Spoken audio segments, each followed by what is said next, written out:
with so many rules and regulations, even the savviest of shoppers can find themselves in trouble if they're not clued up on their consumer rights. So today, Martin Lewis is making sure you're never left out of pocket again as we play Martin's Consumer Rights or Wrongs.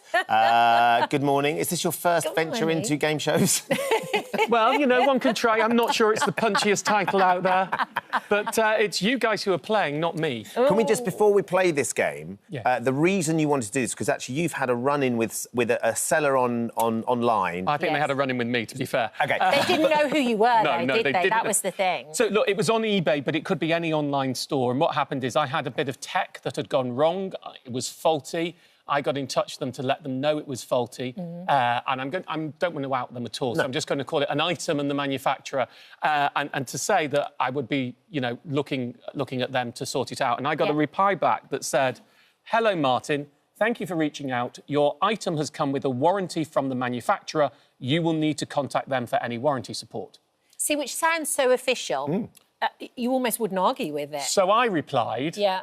"Thank you. I'm also speaking to the manufacturer and hopefully it will sort it out because it's more convenient for me. Yeah. If not, however, I need to be plain. Your answer isn't correct under UK law. My legal rights are with you as the retailer and they are statute-based. The warranty is a contractual document. If the item is faulty, which it is, then it is your legal obligation under the Consumer Rights Act 2015 to deal with that. As it is more than a month after purchase, repair or replacement is the obligation. I hope the manufacturer can fix it, but if not, then I will be coming back to you to ask you to look after this." Love and kisses. Yeah. Love you. Martin. But and interestingly, eBay have been in touch since, because I put this on social media and it went very large, to say that they're going to do more training for all of their retailers, because clearly, without being, I'm right. Yeah, of course you are. Yes. No. But You know. and was the response when you sent that back? The person obviously said, "Hold on a sec, I think I need to work out who I'm dealing with." The And next also- email didn't. They actually tried to tell me something about the distinct selling regulations, which I noted were done by the consumer contract regulations. I didn't mention I gave evidence to Parliament when consumer contract regulations came into place on it. And then on the next email, I think they got that they were trying the wrong thing with the wrong person. It's just that thing where people regurgitate all these rules and regulations and they make them sound very official. That initial response was. Do you think they thought they could get away with it? Did they think it was their responsibility, or did they? I don't think they were trying to be. I don't think they were trying to be bad. Oh, you don't think they knew? I just don't think they knew. And you get that. I've had this in many stores where people have said, "Well, then you can't do this," and I'm like, "Well, yes, that's really." Funny, they don't do that anymore when they're in person. But in the old days, that used to happen. I used to say that's just simply not right. But that's what we're going to play. That's what consumer rights or wrongs is all about. So I'm going to give you some scenarios. You've got true or false paddles in front of you. My mic just dropped on the floor. That might break. That wouldn't be faulty. Here we go. Here's question number one. I've gone into a shop to return the Ben Shepherd Skimpy Show Your Muscles T-shirt range. Why would you take it back? I bought it because I took it home and Mrs. Money Saving Expert said it was in bad taste. And she's met you, Ben, so it's she accurate. knows. Here we go. Now, the member of staff said, remember, I'm returning an item. I'm afraid we can only give you a credit note, not a refund. Is that true? But there's nothing false? There's nothing faulty. There is nothing faulty. It was just in bad taste. That doesn't count as that's just the purchaser's mistake, not the maker of the product. Yes. So I think, because that's what you get a lot, is you can't, or give you a credit note for any returns. That's Remember, what it's all about your You've legal changed your rights. mind. This is legal So, well, what I think. So am I saying you can or you can't? So if you think they're correct, that they can only give you a credit note, not a refund... I think that's true. I think that's true, because I've experienced that in the past. Yeah, it's not... You can't change your mind. And the answer is... That was meant to be true. OK. So let me be really plain. This is the most important thing everybody needs to remember. If you buy an item in-store, not online, if you buy an item in-store and it is not faulty, you have zero right to return it.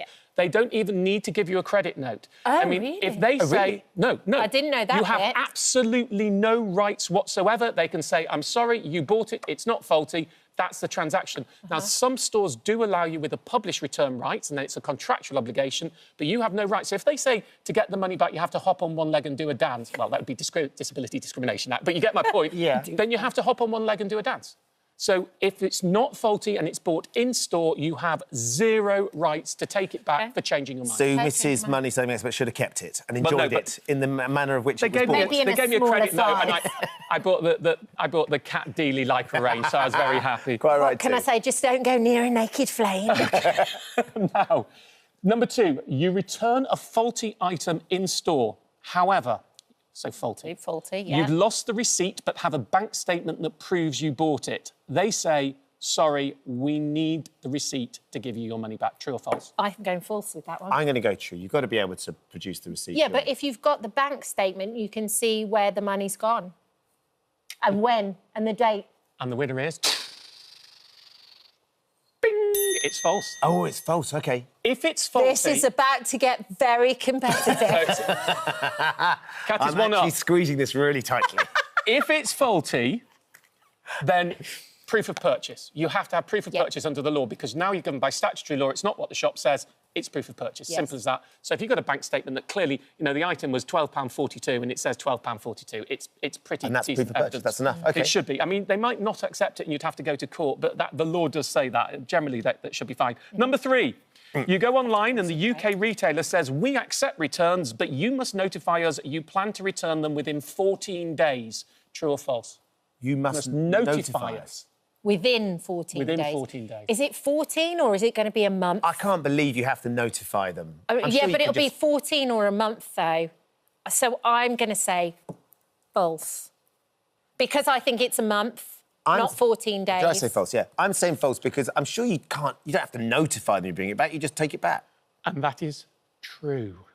And not only that, lots of websites get this wrong. So again, online you have an absolute right to change your mind unless items are personalised or perishable. The two things. I see. If you But this isn't. But the issue here is you have up to 14 days to notify them and up to 14 days after notification to send back. 28. Right. You see, I've got the 28 days. But you don't have 28.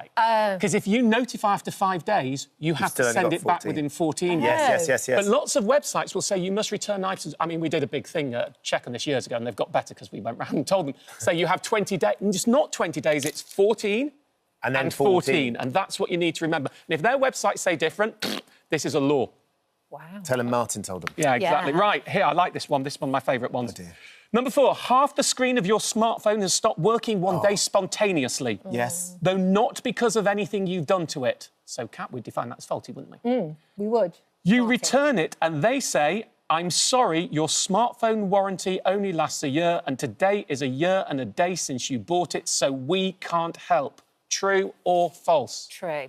They can't help. They can't help if it's out of warranty.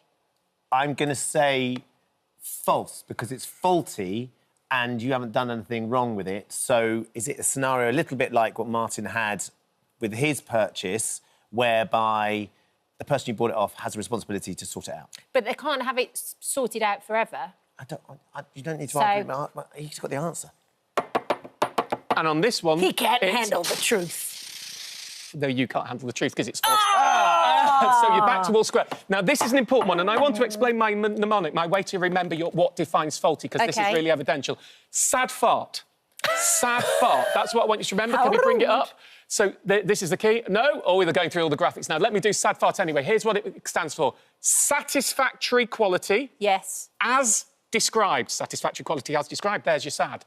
Fit for purpose. And, because when I made it up, I had to cheat slightly, and last a reasonable length of time. Here you go. Satisfactory quality, as described. His graphics are slower than me. As described, fit for purpose and last a reasonable length of time. So the question here is, what is a reasonable length of time? Yeah. So let me try and explain this to you, you're reasonable people. I buy a 10p whistle. Yeah. It breaks after a year. Is that a reasonable length of time? Is it? It's not a trick question. No. It's a 10p whistle. Yeah. A 10p whistle. It's only 10p. Of course, it's reasonable. It's reasonable. Yeah. Yes. So it's reasonable. Yeah. So therefore, you wouldn't have any rights. No. I buy a £1,000 smartphone. It breaks after a year. Is that reasonable? That has to be. I would say it's unreasonable. It should be last longer than that. Therefore, you have rights under this. Yeah. OK. So it is faulty. That's why they always put you off and say it's the warranty. Warranty is a contract. Statutory rights, when it's faulty, comes first. I'm going to drop the last question that basically said, because I'm running out of time, that second-hand goods, you have exactly the same rights, but satisfactory quality may change. And let me give you my big summary at the end of this. 2 rules. The first thing, Faulty goods are always returnable. The shop's rules are irrelevant. If it's faulty, sad fart, satisfactory quality as described, fit for purpose and last a reasonable length of time, you can take it back within the first month. You get a full refund. After that, it's repair or replacement. But obviously, after a certain amount of time, then it's lasted a reasonable length of time. You can't take it back. The second rule, if goods aren't faulty, you can't return them unless the shop rules allow it or unless you bought it online. Okay. Those are the things. That's the summary of all of this to remember. OK. Sad fart. We're being asked to ask you about underwear. I mean, is there rules about returning underwear? Knickers. I don't think you can return knickers. If they're faulty. returning them, you probably can't. If they're faulty, yes, you even can. if you've worn them and the tags are off, if they're faulty, absolutely, yes, you can. Can I just say, well, my show's on tonight. It's 8 o'clock. It's a very big one. It's a special. Both looking at the budget, so child benefit and national insurance, what that means, but also there are massive deadlines coming up in April. Deadline for married people reclaiming tax, people who've had PPI back in the deadline reclaiming tax. There's also big price hikes on broadband and mobile. You've got the cash ISA year ending. You've got water bills going through. It is absolutely jam-packed with 16 critical deadlines. You need to steal a march on April. And that's what the show's about tonight. Don't miss it, because it is big money in your pocket if you get it right. 8 o'clock, ITV. Brilliant. Lovely. Martin, thank you for coming in. It's lovely to see you. Thank you very much. And next time I go into the shop, I'll just say Martin sent me in with a sad fart. Yeah, quite right. Can I have another one? Be proud to be sad fart. Sorted out. Thank you, Martin.